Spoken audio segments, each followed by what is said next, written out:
Hello, I'd like to welcome you and our special guest, Vanessa Alzade, to our first Opal Branding mini-series, Anchored in Your Brand.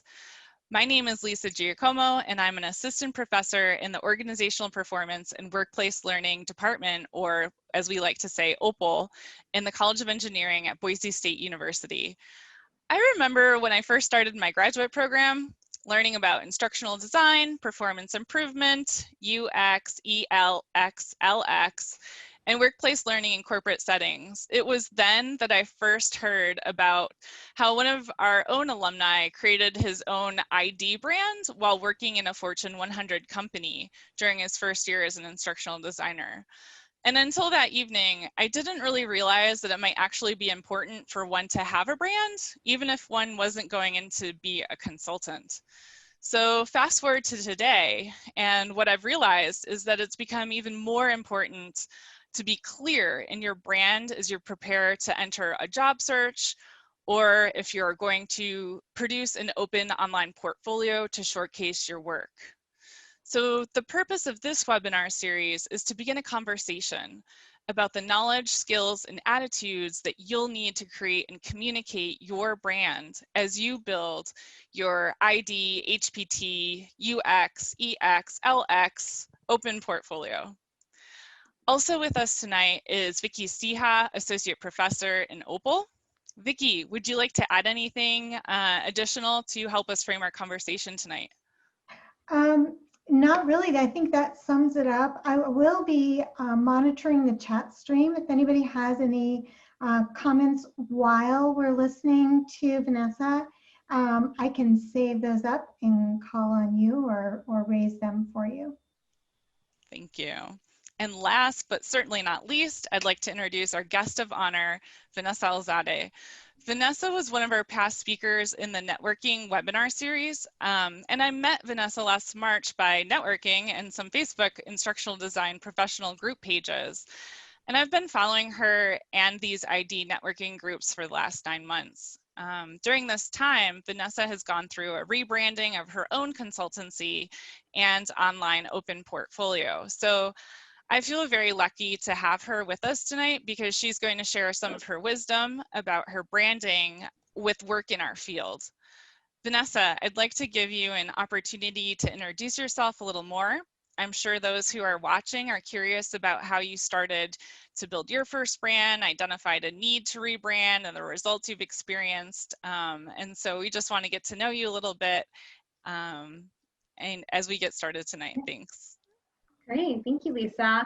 Hi, everyone. And Lisa, you are probably the first person who's ever said my last name, even remotely close, as you were right on target. So thank you for that. My name is Vanessa Alzade. I am the president and CEO of Anchored Training. I have been in corporate training and instructional design since 2009. And my slogan anywhere I go is that I've been making learning fun since 2009. I started my career as a software trainer at a company here in New Jersey. Never in my wildest imagination when I started out did I think I was going to be a software trainer. It was just not even, I was not a huge techie person. I'm still not, full disclosure, a huge techie person. But I ended up falling in love with actually software training in particular. And part of that, I think, was because I was working with a lot of pharmaceutical companies. So I got to work with so many pharma reps, and we would just like vibe off of each other in the class, and we just have fun.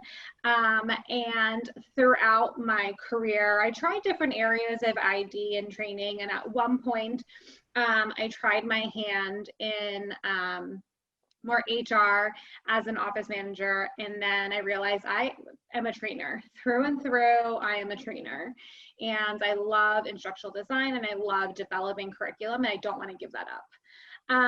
And throughout, once I left my first job, throughout my career, since about 2011, I would freelance in e-learning development nights and weekends, which continued until 2017, 18. After I had my second daughter, I was just freelancing full-time, working full-time, and now as a mom of two 1 year apart. And I just looked at my husband and I said, I can't do both. And that's when Anchored Training was developed. And it was born out of a necessity. And to be honest, I did not think about branding one bit. And I just kind of, coming up with the name actually was the hardest thing that we had to do. And there was a lot of discussion because I wanted it to be my maiden name. And now, I hope my husband can hear me, but now I thank him for telling me not to use my maiden name, which was Malara. So I'm like, oh, people would mix it up as malaria. So maybe it's good that we ended up finding Anchored Training as my business name, and I'll get more to that later. So I do want to talk a little bit about a personal brand, and it's something I started to develop at the end of 2019, beginning of 2020, and really identifying what is my brand and what value do I bring to an organization. So we'll start off with the basics, right? What is a personal brand? And the easiest way that I explain to people what a personal brand is, it's the way that others see and talk about you when you leave the room. So what is it that people say and think about you and your work when you're not around? And it's really important that you're leaving them with the lasting impression that you want them to have of you. And you're not going to be able to control every bit of it, but through your portfolio, through your website, through even just the name of your company, if you decide to not just go under your name and go with the name of your company, those are all lasting impressions that you can leave.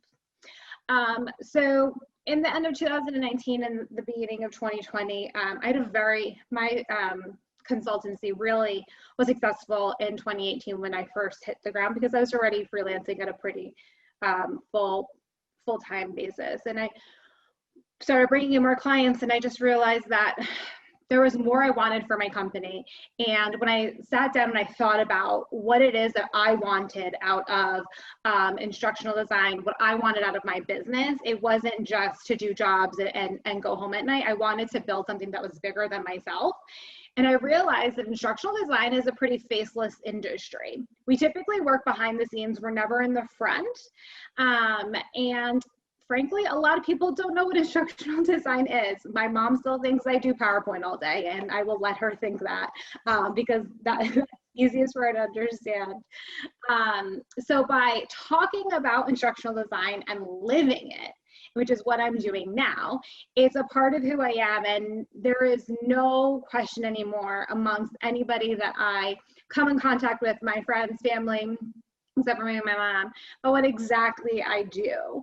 And that's just because instructional design, I've realized, is a part of who I am. It's also allowed me to build up trust and credibility, not just amongst potential clients and my current clients, which I had a lot of that trust and credibility anyway, but with my peers in instructional design and like that community or that tribe that I started creating around myself. And I spent so much of my time from 2011, right, when I started really doing the freelancing thing, until 2019, being silent because and not networking because I was busy. I was working. I got my master's, and I just didn't have time. And the idea of networking was draining to me at the end of the day. So please, if you leave with nothing else, don't do that. Okay. Make sure you get out there and network, even 5 minutes a week. It really does help. One of the things that I thought about as I was developing this presentation was whether or not you need a personal brand if you are going to be an internal employee and not have your own consultancy. And my answer for you is absolutely yes. And the reason for that is because I find that when you build whatever that brand is and what you're known for in your company, and to your supervisors and to your supervisors, they see and they talk about you. And I didn't realize this until I got called back from that first job to take my boss's job because she was leaving. And her boss said to me, we would talk a lot about, in her one-on-ones, who would take over if you were to leave, if she was to leave, or if she were to move up. And it was always you, Vanessa. So I didn't understand why you ever left the organization, because you were next in line. It was like, first of all, you probably should have told me that. Wouldn't have saved me, but it would have been nice to know. But it felt really good to know that my work and my work ethic and the things that were important to me were being showcased, and people were seeing that, and they were talking about me in a positive way when I wasn't in the room. So make sure that even though, you know, you may not go out there and freelance, and you may not be out there looking for your own jobs and clientele, you are developing a brand and identifying what your values are, and you're exuding those in your work when you are when you're working you know, as an internal employee. It also is helpful because you never know, those people who talk about you behind your back and say how wonderful you are, they will leave the organization at some point. And then they may remember you if there is a need for a new opening, and you're going to be the one that they'll call. I see this a lot with clients. They, especially in the pharma industry, for example, I work with so many pharma companies that I notice they call on my friend's company because it's such a small industry. These people go from company to pharma company to pharma company, and what they bring with them every time is my friend's training company that I do all of her e-learning for, because we do great work. And so we just keep building this business because we built this brand where we're really good, we're efficient, we're engaging, both instructor-led and e-learning, and we're able to work with so many different clientele. So even though you may think that a brand is really for if you're going out there and trying to sell yourself and selling clients, you're always in the business of you. No matter what, if you're an internal employee or external employee, your business is going to be you, and you want to make sure that you're giving out what it is that you want people to see when they, or talk about when they see you. So I want you to do this exercise, and it's identifying your values. So take a moment and think about, what are 3 things that are important to you? And this is how I started developing my brand and my values. And I just sat and it took a while, but I had to think, what are the things that are important to me, and where do I want to see my business go and grow? And a business vision board started to develop out of it. And, you know, we've all heard of them, you know, to manifest, you know, a beautiful house and, you know, a vacation. But I do it also for my business. And it was, what are some things that are important to me for my business? And what is it that I want people to feel when they engage with Anchored Training? So when you are developing your values and you start developing that niche, ask yourself, what is it that you want to do? What's your dream job? And most importantly, that how do you want to feel? So for me, I wanted to feel powerful. I wanted to feel empowered. I also wanted to feel like I was making an impact on something that was bigger than myself. So that helped with me developing my brand and what my values were. And I ended up meeting with a brand expert only because I knew a brand expert.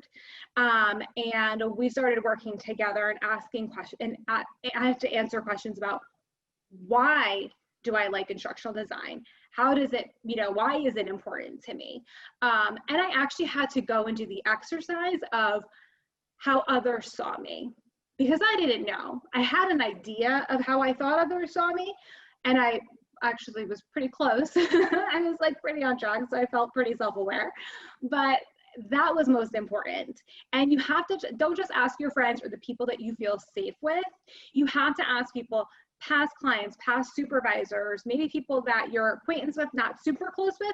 Those are the people that you also need to get feedback on to understand what it is that you're putting out there when you're interacting with others. And then when we boiled down everything and I answered all these questions and I looked at everything, I said, okay, what is it that's most important, and what are my values? And that started to trickle into, you know, my brands, and then trickled into, you know, all of the other things that help exude that brand, like the photography, the website. And so at Anchored Training, these are the things that are kind of our checklist when we put out content, right? So I'm on YouTube, I'll be doing a podcast soon, and I'm on Instagram and Facebook, and these are the things that when we put out content on all those platforms that we think about. So we value fun. I value family. I'm huge on family. So when you join Anchor Training and you're one of our clients, or you are a consultant with us, or I subcontract with you, you're still part of my family. Authenticity is huge. I'm going to be transparent with you, and I hope that you, and no matter what role you're engaging with Anchor Training, you're going to be authentic and transparent with me as well. I am told a lot that I'm very pragmatic, and I love that about myself. And so that is a value that I wanted to make sure that I brought through to Anchor Training. Holistic learning was also a value, and this is something that not a ton of people talk about. Some people look at it as human-centered learning, but that is end goal for Anchor Training. And what is it that we believe at Anchor Training is the most important thing for all learners, right? And it's that learning doesn't just happen it's not a one and done deal. How can we inject learning throughout the life cycle of your employee? And then the last one is my fun one, and my favorite one, and it's boss with a touch of sass. So you know that I'm going to be an expert. I am going to exude that confidence, and I want you to know that if I'm going to be in front of you doing a webinar or doing a presentation, I'm going to have that expertise and have that confidence, but also have fun and be a little sassy, and we'll have fun together. So those are my values.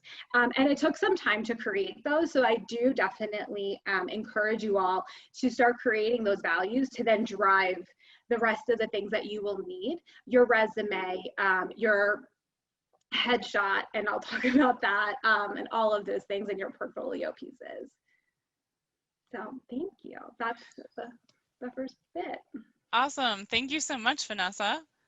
I really appreciate that. Ooh. Any questions? Well, it's Carol. I found it really fascinating. It's an awful lot to digest. You put out a lot of ideas and energy. And so if this is really new to someone, the first thing that you would suggest is they sit down and choose one or two ideas that they want to start trying to put into all of their aspects, or should they really do a lot of homework first? How do you think a novice should approach this?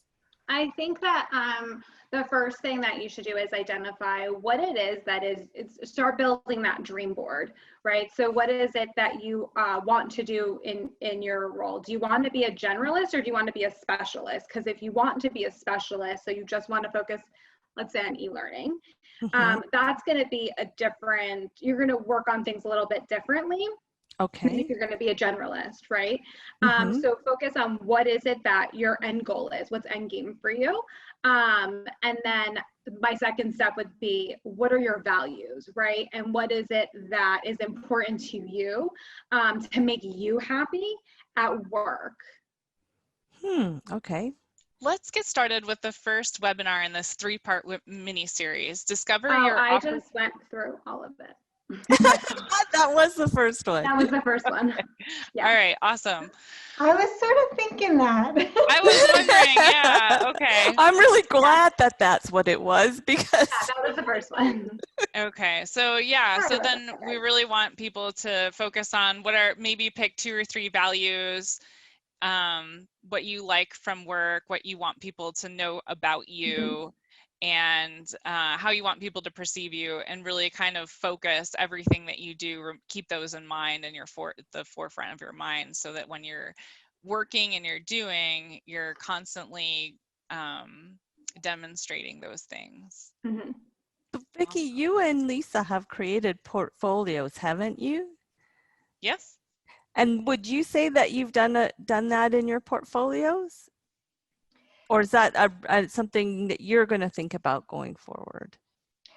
So I think it's more than the portfolio, and I think that's one of the things that if I can say, I heard in Vanessa's talk is that it's everything you put out there, right? So it's the videos, it's the podcast, it's right. So thinking about what is your value statement? What are the big ideas you want to put forth? This notion of fun training are going to resonate through everything. Is that? Yes. Absolutely. So a portfolio is just one piece of content, and I think that it's an absolutely important piece, and I'm seeing more and more recruiters and hiring managers say if you don't have a portfolio, you will not be considered for certain positions. So I think it's necessary. I think though, other aspects of, we're in such a digital age, right? So my Instagram feed, that's almost a second portfolio for my business, right? It's showcasing who we are, what we deliver, what we believe in as, and instructional design, our philosophy, but also there's some graphics and things like that that you'll see. We're in a very visual world now. So having all of those pieces tied together, because you don't want your portfolio to say one thing, your website to say another, and then your Instagram or your Facebook page, if you have those types of things, to say a different story. Just, you don't even want your resume to be totally different and say a different story. You want that, even that resume, to say what is it that what you value and you believe in, and and showcase your brand.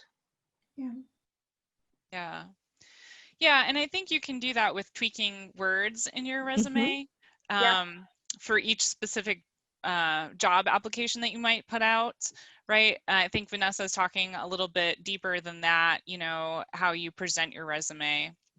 Is that true, Vanessa, or can you clarify that? Absolutely. I think that with a resume, I don't think that it should be totally elaborate, right? Because you've seen a lot of these resumes that have a whole bunch of design to them. I don't think your resume should be that. But if you are, if your value is fun and we're in a visual field, I do want to see a little bit of design or visual design to your resume, because that's going to translate. Just words on a piece of paper, it's not going to tell the story to me just by looking at your resume that I think you're going to have good visual skills. I may look at that, and if I haven't seen a portfolio yet, wonder, is your e-learning going to be a bunch of text on the screen, or do you have a little bit of style and visual and graphic design skill? And doesn't mean you have to be the best at it, because that is definitely not an area that I'm the best at. And I will 1000% admit that. But there just does need to be something that weaves in your story. Right. Yeah, I really appreciate that. Thanks. We have a couple questions in chat. You wanted to read them, Lisa, or would you like me to? Oh, no, go ahead. So Audrey asks, Vanessa, do you have a personal and brand social media? I have both. You have both? Yeah. Is that what you meant? But that's only, well, technically I have 3, because I have like my personal one, but just very not fun to manage. I have 2 for my business, but I target 2 different audiences. I target by brand social media, right? So if I was just gonna do outwardly facing client work, then I would just stick with my @Anchored Training, social media account. I also just started this year, and that was one of the things on my vision board, like that bigger piece, was helping aspiring instructional designers and e-learning developers through coaching and things like that, and content, and giving that free content out. So I started developing a separate Instagram that showcases a little bit more of like the behind the scenes of Anchored Training, more of my personal side. So like my kids will be on there, like, being like a mompreneur, those types of things will be on there. And then specific things for instructional designers will be on that Instagram. And I typically keep the 2 separate. So on my Anchored Training, where I would assume clients would go to, there'll be more things specific about learning and how training or learning affects your ROI. Whereas on my Vanessa Anchored Instagram, there will be more tips, like 5 tips for to develop your portfolio. What are some free sites where you can grab some stock imagery and things like that. So that's why I separate the 2. If you don't have those 2 separate sides, then I would just do one. And it is a lot to manage, FYI, a lot. There's a reason why social media is a job. Yeah, and Elaine has asked, where does your LinkedIn profile fall into those branding pieces? So it's a mix of both, and it's what, so for my LinkedIn profile, I would say my LinkedIn profile is more than just my LinkedIn profile. I find my LinkedIn presence and my LinkedIn personality and the comments and the articles that I'm sharing, those are the types of things that fit in more into my brand. What my LinkedIn profile says and the things that I choose to highlight, I would say that what the LinkedIn profile says in terms of my background, well, that's my background, like that's my resume, that's not going to change, those are facts. But the things that I highlight in terms of my featured posts and things like that, those help showcase the brand. But then when you actually see the content that I'm putting out there on my own, or the posts that I'm sharing, those are curated thinking about what are my values and what are things that are important to me, or things that I'm talking to clients about, right? Mm-hmm. So accessibility is something I'm talking a lot about clients with, and so that's what I talk about on LinkedIn. Diversity, equity, and inclusion, something I talk a lot about to clients with. That's on my LinkedIn profile, things like that. So don't just think about LinkedIn profiles as or LinkedIn as just your profile and what it says, but also what the content that you're putting out on LinkedIn and the things that you're sharing, because no one can figure out the LinkedIn algorithm. So your stuff gets more shared out to everybody than any of the other platforms. That's definitely the one place that you have the most visibility, because when you put something out and you hashtag it, it just goes out to everyone. But to Lisa's point about tying that resume, again, in your LinkedIn profile, if you put in bullet points about like what you did at each of your past positions, then tailoring those bullet points to your dream or your ideal job. If you want to be an e-learning developer and I don't see things about e-learning development in your resume or in your LinkedIn profile, I'm going to assume you don't really have a ton of experience with those types of things, or curriculum development and things like that. Yeah, thank you. Thanks. Lens has a question, Vanessa. How important is it, in your opinion, to choose between being a generalist versus a specialist? So Lens has tried to strike a balance between both, meaning having a wide range of knowledge across a lot of focus areas for breadth, and trying to build expertise in one, depth. Is this doing too much, futile, or right on target? Yeah, so I say that someone who is really good at needs analysis, designing like the curriculum, right, and writing it, designing it, right, that graphics piece, developing it, and then launching it and executing it, that's the unicorn. There is not one person that is amazing at all of them. There's always going to be an area that someone needs to beef up or could use help with. In my case, it's graphics. And I think that it's really important to know and be knowledgeable about all of them, and know the basic principles. And in terms of development, does that mean you need to go out and learn articulate storyline? No, it doesn't, but you should be able to talk to what an authoring tool can do, because then you could write the storyboard, right? So I work with people that they don't know how to develop, but they know what the tools can do. So when they write the storyboard, it's very easy for me to pick up that storyboard and then develop it. So don't worry too much about having to know it all. I also think that there are opportunities and there are roles where you can do a piece of it while you're learning the tool. So if you do want to learn Articulate Storyline or Adobe Captivate, for example, then maybe you want to pick up an opportunity where you're writing the storyboard. So that way you just need to know what it can do and what you want it to do, while learning from the actual developer how to use the tool. And it's a really cool exercise to write a storyboard and then see how someone gets to the end piece of it. And that's actually when I do onboarding for my one client, when I bring in new designers or developers for them, that's something that we do. I say, or storyboard writers, I say, here's a storyboard, read that. And now here's the final product. So you see how we got from storyboard to that final product. So I do think that in today's day and age, a lot of companies want someone that does it all.